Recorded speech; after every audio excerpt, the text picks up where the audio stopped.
Yeah, I remember there was the best instruction. There was a guy, I was 15 or 16, and I was entering IPRA rodeos in North Carolina, and this guy come over there, and he had asked me if I had whatever bull, it was his. And I said, yes, sir, I think that's what I got. And he said, well, son, you might want to think about not getting on him. I said, for what? He said, well, he really bucks, and he's really mean. I said, well, you worry about your bull, and I'll worry about me. Well, then he went and found my mom and was trying to talk her into telling me. She's like, you can't tell him what to do. Like, he's going to, I won the rodeo on him. I mean, I spurred the piss out of it. It pissed me off that he had even come and say that to me. Right. And he did hook the shit out of me, though. He was not lying about it being mean, because he was really mean. I'll give you that, old man. Well, then a couple weeks later, I see him, and he's like, and it was like his best bull that he had. And he goes, I'm not saying a word to you. I rode him and won the bull riding too. He said, I'm never saying anything to you ever again. I wonder what that old man thinks now.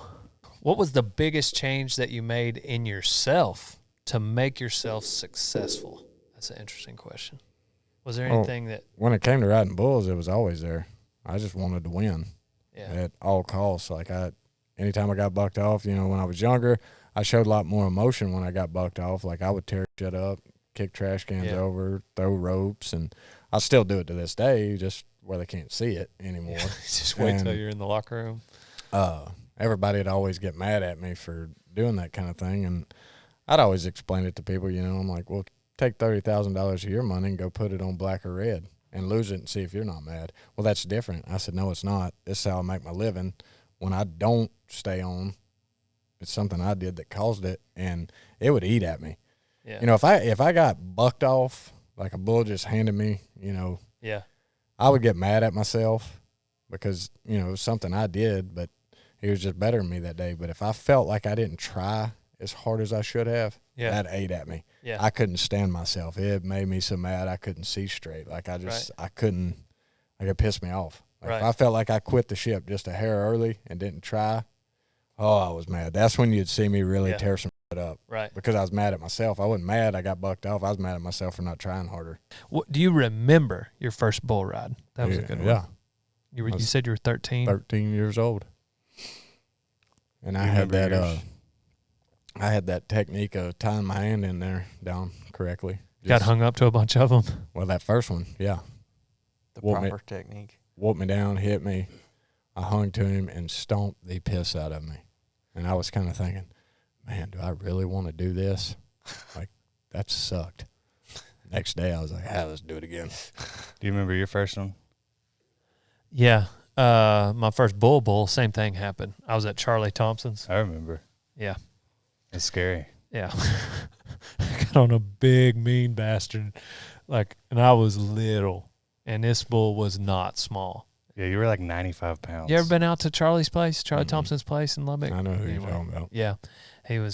My old man used to work for him and all that. But this sucker, of course it was after I went 90, but this sucker did bring my face down, and we connected heads, and his was a lot harder. And I just remember waking up in the car on the way home. Yeah, we were an hour down the road.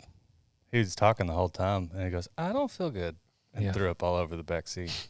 That's what that bull stepped on my face at Kennewick.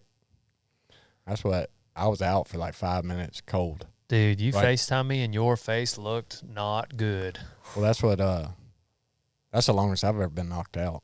I'd have laid there. Yeah. Like Samantha, she was a couple minutes I'd been laying out there knocked out, and the pickup man's wife was like, hey, do you want to walk out there? I'll watch Jagger. And she's like, yeah, I guess. And she said, I wish I wouldn't have walked out there.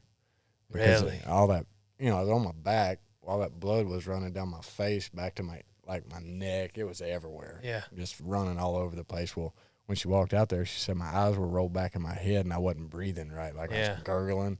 And she said, I thought you were dead. And she had texted me about sending something to somebody's friend or somebody's whatever, and I said, how's JB? And it was that same weekend. She said, I thought he died. Yeah. That's the first time she had ever told me that, I thought you were dead. God. And shoot, I got up. I guess they pulled the meat wagon out there and everything finally and got the stretcher out, and they said they snapped the wheels, locked the legs in, and my eyes rolled back around my head. And they said I stood up, walked right out of the arena, and Samantha was like, man, you were talking to him just normal and everything. I don't remember. I remember him jerking me down. I remember hitting the ground, and when he stepped on me, it knocked me out. Yeah. But I remember the last thing I remember, I hit the ground. The next thing I remember, the doctor in the sports medicine trailer, he goes, did that hurt? And for some reason, I snapped out of it then, and I was like, what is he talking about? And I look around, I realize I'm in the sports medicine trailer, and I look down, and he's holding a needle in front of my face. And I was like, man, just do whatever you got to do. Yeah. And he went back to stitching, and I was like, all right, he's sewing my face up.